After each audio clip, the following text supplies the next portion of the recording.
दोस्तों, हमने आपको खबर दिखाई थी कि मिडिल ईस्ट से अमेरिका के तंबू और बंबू दोनों खड़ने जा रहे हैं और देखिए, पहली तस्वीर पहले देश से निकलकर सामने आ गई। एक देश को पहली फुर्सत में अपने मिलिट्री बेस को छोड़कर भाग खड़ा हुआ अमेरिका, और तो और उस देश की सेना को सौंप दिया कि अब तुम संभालो। ये डर क्यों? क्योंकि उस देश को लेकर टारगेट सेट कर दिया था ईरान ने। इधर एक हमला और उधर उस मिलिट्री बेस का नक्शा बदल जाएगा। उस देश के नागरिक भी ईरान के साथ खड़े हो गए थे। आखिरकार अमेरिका को वो देश छोड़कर भागना पड़ा। कौन सा देश दिखाऊंगा। कतर में जो मिलिट्री बेस है उसे खाली करके छिपे हुए थे कतर के अलग अलग होटल्स में अमेरिकी सैनिक। ईरान ने उनकी पूरी लिस्ट और होटल्स की लिस्ट जारी की और कहा कि अब टारगेट बदल चुका है, ये होटल है। कतर ने कहा तौबा तौबा, लेकर चले जाओ अपने अमेरिकन सारे के सारे सैनिक। वहां से भी एक बुरी खबर निकल कर आई, और खबर तो निकल कर आई है, ईरान से भी एक और महिला एजेंट पकड़ी गई है, जिसको लेकर बड़ा खुलासा हुआ और उसका सीधा कांटेक्ट अमेरिका इजराइल के साथ साथ रजा पहलवी से निकला है। जी हां, आज की कई ब्लास्टिंग खबरें दिखाने जा रहा हूं। नमस्कार, मैं हूं प्राज्वल गौतम और आप देख रहे हैं टाइम्स एक्सप्रेस। शुरुआत सबसे पहले इस तस्वीर इस वीडियो के साथ करने जा रहा हूं। देखिए कैसे दौरा किया जा रहा है सुरक्षा बलों की तरफ से। कौन से सुरक्षा बल हैं बताऊंगा, पहले देखिए वीडियो। तो तैनात कर दिए गए हैं इस मिलिट्री बेस पर। अमेरिका के सारे सैनिक इस मिलिट्री बेस को छोड़कर चले गए। लंबे समय से इस मिलिट्री बेस पर थे वो। दरअसल ये खबर इराक से निकल कर आई है। हमने एक दिन पहले भी आपको दिखाया कि इराक की जो जनता है वो ईरान के समर्थन में उतर आई। उसने अमेरिका और इजराइल के झंडे जलाए। नाराजगी चारों ओर थी। ऐसे में पहले से ही ईरान ने कह दिया कि उसका टारगेट लॉक है। इराक और सीरिया को लेकर उनका मिलिट्री बेस बर्बाद कर दिया जाएगा। उम्मीद थी कि कम से कम इराक की सरकार उनके साथ खड़ी होगी, लेकिन इराक की जनता ने मोर्चा खोला। अमेरिका सहम गया और खबर क्या है, अमेरिका ने छोड़ा इराक का एन अल असद सैन्य बेस। अमेरिकी सेना ने इस बेस से पूरी तरह से हटने का फैसला कर दिया है। अभी बेस का नियंत्रण इराकी सुरक्षा बलों के पास है। एक तगड़ा झटका अमेरिका के लिए। जी, झटके से मुझे याद आया कि हर महीने की आखिरी तारीख को आपकी सैलरी तो आती है, लेकिन खर्चे इतने ज्यादा हैं कि सैलरी बचती नहीं है, और जो बचा हुआ पैसा है वो भी इधर उधर खर्च हो जाता है। जबकि आप चाहते क्या है कि कम से कम उस पैसे को ऐसी जगह इन्वेस्ट किया जाए जिससे कम से कम अपना फाइनेंशियल फ्यूचर सिक्योर किया जाए। इसके लिए मैं आपके सामने लाया हूं एक शानदार ऐप। क्योंकि आप सोचते होंगे कि अमीर लोग अपनी जॉब से ही करोड़ों कमा रहे होंगे।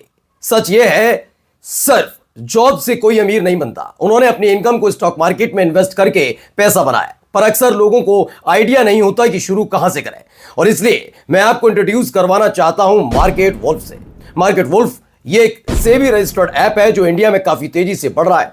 इधर एनालिस्ट आपको हर रोज बताते हैं कि किस में इन्वेस्ट करना चाहिए, वो भी बिल्कुल फ्री में।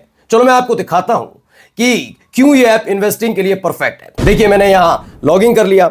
यहां जो फॉलो ट्रेड फीचर है, इसमें आपको रियल टाइम में वो ट्रेड्स दिखते हैं जिसमें लोगों ने प्रॉफिट बनाया, और आप ये प्रॉफिटेबल ट्रेड्स एक टैप में ट्रेड कर सकते हो बिना किसी गैस वर्क के। ये देखिए, मैंने बस क्लिक किया फॉलो ट्रेड पर और ट्रेड को प्लेस किया, और बस ट्रेड चालू हो गया मेरा।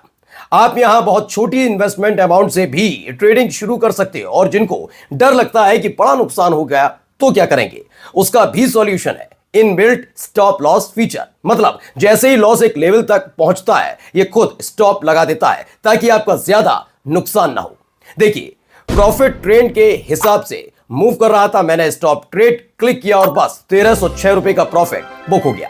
मार्केट वुल्फ ऐप आपको फ्री रिकमेंडेशन भी देता है। इन रिकमेंडेशन को फॉलो करके लोगों ने पिछले साल 5,39,040 का प्रॉफिट बुक किया, और इसी महीने में तो एक ही दिन में 4895 रुपए का प्रॉफिट बुक किया। और सबसे बेस्ट बात यह है, इस प्रॉफिट पर मार्केट वुल्फ का कोई कमीशन नहीं होता। इस पूरी फैसिलिटी को आप सिर्फ 99 रुपए की लाइफ टाइम फी में यूज कर सकते हो, सुबह 9 बजे से लेकर रात 12 बजे तक। मार्केट वुल्फ ऐप के 2 मिलियन से ज्यादा डाउनलोड्स हैं, और इसे लोग अपना फाइनेंशियल फ्यूचर सिक्योर करने के लिए इस्तेमाल कर रहे हैं। लिंक डिस्क्रिप्शन में दिया है और कमेंट में भी पिन किया है। Go and check out market wolf. तो मार्केट वुल्फ ऐप आप डाउनलोड कीजिएगा। ज्यादा से ज्यादा लोग इसे डाउनलोड कर भी रहे हैं, उसका फायदा भी उठा रहे हैं। रिकमेंडेशन जो मिलती है उसे स्ट्रिक्टली फॉलो कीजिएगा। और हाँ, एक जरूरी बात और, जब आप इसे डाउनलोड करें, इसे यूज करें, इस्तेमाल करें, तो उसके बाद अपना अनुभव जरूर साझा कीजिएगा कमेंट बॉक्स में। हमें जरूर बताइएगा कैसा आपका अनुभव रहा मार्केट वुल्फ के साथ। चलिए शुरुआत करते हैं आगे की खबर की। खबर एक और बुरी निकल कर आई। देखिए, the US military has completely withdrawn from a major base in middle east. Middle east का कतर के बाद इराक इनके लिए बहुत महत्वपूर्ण था। साल 2003 के बाद, साल 2003 से मिलिट्री बेस, मतलब अमेरिका में घुसा हुआ, इराक में घुसा हुआ था अमेरिका। 2001 में हमले के बाद से 2003 में किया इसने, और उसके बाद हमने सद्दाम हुसैन, तमाम चीजें देखी अमेरिका की, जिसकी वजह से मिडिल ईस्ट का संतुलन भी बिगड़ा था। अब उसी बेस को छोड़कर चला गया है अमेरिका, हालत खराब नजर आ रही है। इन सब के बीच एक और खबर, दोहा कतर में बना हुआ अमेरिका का सबसे बड़ा मिलिट्री बेस है मिडिल ईस्ट के अंदर। उस मिडिल ईस्ट के अंदर बना हुआ सबसे बड़े मिलिट्री बेस से अपने अपने सैनिक हटा लिए थे, क्योंकि कतर पर दोबारा हमला करने का ऐलान ईरान की तरफ से किया गया था कि 500 खैबर मिसाइलें हमने तान रखी हैं। न केवल इजराइल पर हमला होगा, बल्कि मिडिल ईस्ट में बने अलग अलग देशों में बने जितने भी मिलिट्री बेस है उन्हें टारगेट किया जाएगा। कतर से अपने सैनिकों को हटाया, लेकिन खबर थी कि सिर्फ दिखावा था। कतर में अलग अलग होटल्स में उन्हें रोका गया।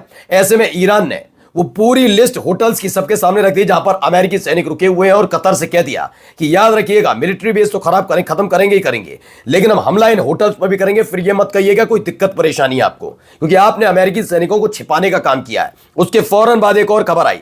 खबर क्या है? कतर के शाही परिवार के सदस्य ने अमेरिका को सख्त संदेश दे दिया। क्या है? अल उदीद एयरबेस पर बोले, आप सिर्फ किराएदार हैं, एहसान मत जताइए, जरूरत पड़ी तो बेस हटा देंगे, हमें इससे कोई फर्क नहीं पड़ेगा। अब सबकी नजर टिकी हुई है क्या होने जा रहा है, क्योंकि क्या इराक के बाद कतर का ये मिलिट्री बेस खाली करना पड़ेगा अमेरिका को। अब आइए कौन पकड़ा गया है, जरा ये वीडियो देखिए। वीडियो बहुत शानदार वीडियो, वाला देखते चलिए।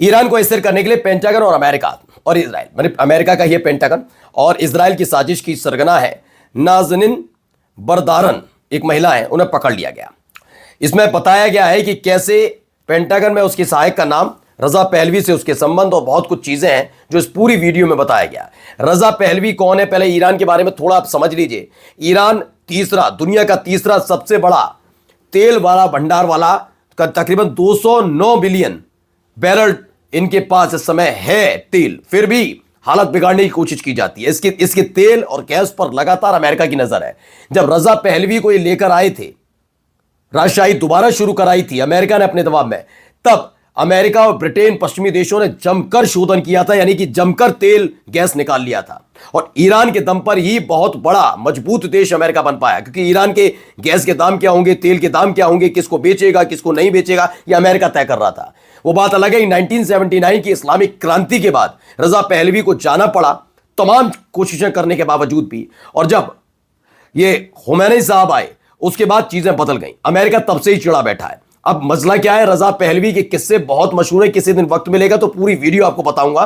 रजा पहलवी कोई ऐसा नहीं है उस आदमी पर अत्याचार करके भगाया, उसने ईरानियों पर कितना गंदा और कितना घिनौना अत्याचार किया, वो उसकी कहानियां है पूरी, इसलिए ईरान के लोग उसे पसंद नहीं करते। वो बात अलग है कि दंगा भड़काने का काम किया जा रहा था और वापसी वो चाहता था कि कैसे भी करके लौट के आए। और अब इसमें पता लगा कि वो पेंटागन अमेरिका के हाथों खेल रहा था। अब देखिए एक और वीडियो है, जरा वीडियो देखिए पहले। ये वीडियो बेतहाशा हथियार आपके सामने नजर आ रहे होंगे। ये हथियार के साथ साथ क्या क्या हुआ है वो मैं आपको बताता हूं। अभी एक दिन पहले भी हमने आपको खबर दिखाई, 60,000 हथियार बरामद होते हैं वो शहर से, जिनका सीधे ईरान की राजधानी तेहरान भेजना था, जिससे जो दंगाइयों की धार कम पड़ गई है उन तक वो हथियार पहुंचाए जाए और एक बार फिर से दंगाई ईरान में सड़क पर उतरकर तमाशा करें। लेकिन वो वहां तक पहुंचते उससे पहले ही 60,000 हथियार धर लिए गए। लेकिन ये अलग कार्रवाई है, ये तबरेज इलाका है, तबरेज प्रांत है, वहां पर भी जो इजरायली समर्थित एक मिलिटेंट ग्रुप है ईरान के अंदर जो चल रहा है, उसका एक खुलासा, उनसे हथियार जब्त किए गए। खबर क्या है? खबर है कि ईरान के तबरीज से बड़ा खुलासा, तबरीज में आतंकियों से हथियार बरामद हुए हैं, बम गोला बारूद बरामद हुए हैं। IRIB जो ईरान का स्टेट ब्रॉडकास्टर है, उसने बताया इस कार्रवाई सुरक्षा बलों की बड़ी सफलता मानी जा रही है। इसके जरिए एक बार फिर से ईरान को दहलाने की साजिश थी। 60,000 से ज्यादा हथियारों के बाद ये भी पकड़े गए हैं। यानी कुल मिलाकर सोचिए कि वहां हालात कैसे बनाने की कोशिश की जा रही थी। ईरान अलग से, ईरान की कार्रवाई से पहले से ही अमेरिका टेंशन में है। यह वाकई एक बहुत बड़ा ऐतिहासिक कदम है। यकीन मानकर चलिए अमेरिका बहुत बैकफुट पर इसीलिए क्योंकि वो समझ गया कि अगर ईरान के साथ उसने किया तो मिडिल ईस्ट से उसके तंबू बंबू दोनों उखड़ रहे हैं, क्योंकि इराक छोड़ना पड़ा, कतर नाराज चल रहा है। अब बचे हैं सऊदी अरब जैसे देश जो शांत हैं अभी, लेकिन ईरान से, चूंकि सऊदी अरब और ईरान में ठनी रहती है, सऊदी अरब कभी नहीं चाहता कि ईरान आगे बढ़े। यही एक वजह है कि वो अमेरिका का साथ देता है। लेकिन जब तमाम देश एक साथ मिलकर खड़े होते नजर आएंगे तो सऊदी अरब अकेला क्या कर पाएगा, इसलिए अमेरिका फूंक फूंक कर कदम रख रहा है। हालत खराब है। नमस्कार। मार्केट वुल्फ ऐप के 2 मिलियन से ज्यादा डाउनलोड्स ऑलरेडी हो चुके हैं। लिंक मैंने कमेंट में पिन किया है, बस क्लिक करके डाउनलोड करिए अभी।